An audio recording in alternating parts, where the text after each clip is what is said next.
Hello, ഇന്ന് നമുക്കൊരു flower വേസും കുറച്ച് ഫ്ലവറും ഉണ്ടാക്കിയാലോ? ഇങ്ങനെയൊന്ന് നോക്കാം. അതിനായിട്ട് ഞാനൊരു ഒഴിഞ്ഞ പ്രിങ്കിൾസ് ബോട്ടിൽ എടുത്തു വെച്ചിട്ടുണ്ട്. ഇത് നമുക്ക് ജസ്റ്റ് ഒന്ന് ഇതിൻ്റെ മേലെ ഒരു പേപ്പർ ടാപ്പ് കനം കുറഞ്ഞത് ഒട്ടിച്ചു കൊടുക്കാം. ഒന്നിടവിട്ടാണ് ഞാനിവിടെ ഒട്ടിച്ചെടുക്കുന്നത്. വീഡിയോയിൽ കാണുന്ന പോലെ മുകളിലേക്കായിട്ട് ഒന്നിടവിട്ട് നമ്മൾ മുന്നേ പറഞ്ഞ പോലെ ഒട്ടിച്ചു കൊടുത്തെടുക്കാം. പ്രിങ്കിൾസ് ബോട്ടിലായതുകൊണ്ട് തന്നെ ഫ്ലവർ വേസ് ഓൾറെഡി ആണ്. ഇനി നമുക്കിതിൻ്റെ ചന്ത ഒന്ന് കൂട്ടിയെടുക്കാം. അതിനായിട്ട് ഞാനിവിടെ ബ്ലാക്ക് അക്രിലിക് പെയിൻറ്റ് വെച്ച് ജസ്റ്റ് ഒന്ന് ഈ ഗ്രീൻ കളർ കാണുന്നിടത്ത് പെയിൻറ്റ് ചെയ്തെടുക്കുന്നുണ്ട്. അങ്ങനെ എല്ലായിടത്തും ഒന്ന് പെയിൻറ്റ് ചെയ്തെടുക്കുക. എന്നിട്ടിത് ഉണക്കിയെടുക്കുക. ഉണങ്ങിയതിന് ശേഷം നമുക്ക് ഈ ടാപ്പൊക്കെ ഒന്ന് പറിച്ചെടുക്കാം. ഇത് ശരിക്കും ഫ്ലോപ്പായ ഒരു വീഡിയോ ആണ് കേട്ടോ. ഞാൻ ഈ ടാപ്പ് ശരിക്കും ഒട്ടിച്ചത് ഇതിൻ്റെ മേലെ ഒരു ഗോൾഡൻ കളർ കൊടുക്കാമെന്ന് വിചാരിച്ചിട്ടാണ്. അപ്പോൾ ടാപ്പൊക്കെ പറിച്ചെടുത്തതിന് ശേഷം ഞാനിതിൽ ഗോൾഡൻ കളറ് കൊടുക്കുന്നുണ്ട്. ആക്രിലിക് കളർ തന്നെയാണ്, പക്ഷെ ഇതിൽ ഗോൾഡൻ കളറ് പിടിക്കുന്നില്ല. അപ്പോൾ ഞാൻ എന്ത് ചെയ്തിട്ടാണ് വീണ്ടും അതേപോലെ ടാപ്പൊക്കെ ഒട്ടിച്ചെടുത്തു, പറിച്ചു കൊടുത്തെല്ലാം.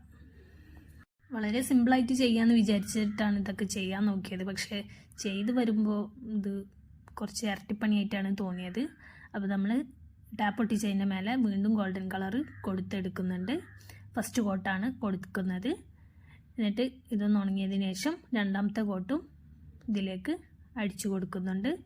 എന്നിട്ട് ഉണക്കിയെടുത്തതാണ് ഇത്.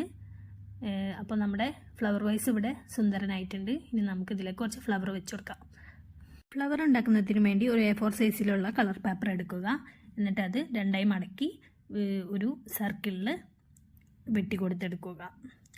എന്നിട്ടത് മൂന്നായിട്ട് വീണ്ടും മടക്കിയെടുക്കുക. എന്നിട്ട് ഒരു കത്രിക വെച്ച് വീണ്ടും നമ്മളത് ഒരു പൂവിൻ്റെ ആകൃതിയിൽ വെട്ടിക്കൊടുത്തെടുക്കുക.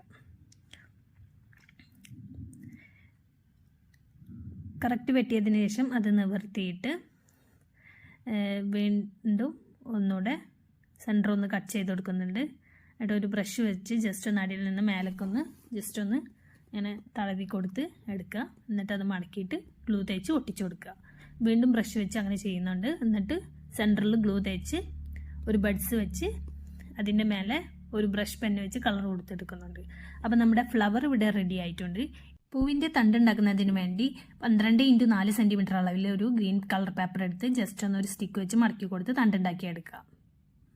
രണ്ടറ്റവും ജസ്റ്റ് ഒന്ന് കട്ട് ചെയ്തതിന് ശേഷം ഒരറ്റം 3 ഇതിൽ കട്ട് ചെയ്തതിന് ശേഷം പൂവ് അതിലേക്ക് ഇറക്കി വെച്ച് കൊടുക്കുക. അപ്പോൾ നമ്മുടെ ഫ്ലവർ ഇവിടെ റെഡി ആയിട്ടുണ്ട്. അപ്പോൾ ഇന്നത്തെ വീഡിയോ ഇത്രേ ഉള്ളൂ. വീഡിയോ ഇഷ്ടമായാൽ ലൈക്ക് ചെയ്യുക, ഷെയർ ചെയ്യുക, സബ്സ്ക്രൈബ് ചെയ്യുക. പിന്നെ എന്തെങ്കിലുമൊക്കെ കമൻറ്റ്